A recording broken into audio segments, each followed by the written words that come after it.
राम मंदिर ट्रस्टला सर्वात पहिली देणगी ही उद्धव ठाकरेंनी दिली आणि तीही 1 कोटी रुपयांची देणगी दिली असं महत्त्वाचं विधान खासदार संजय राऊतांनी केलं।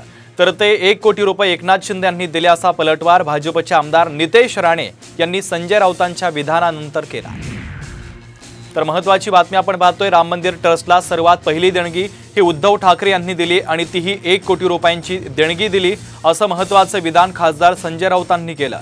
तर ते 1 कोटी रुपये एकनाथ शिंदे यांनी दिले असा पलटवार भाजपचे आमदार नितेश राणे यांनी केलेला आहे। अयोध्येत जाऊन उद्धव ठाकरे यांनी शिवसेनेच्या वतीने 1 कोटी रुपये दिले।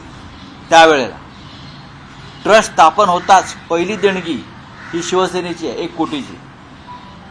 त्याच्यामुळे रामलल्ला ही काय कोणाच्या मालकीचा प्रश्न येत नाही ना। अयोध्येचा 7/12 हा रामाच्या नावावरती आहे, भाजपच्या नावावर नाही आहे।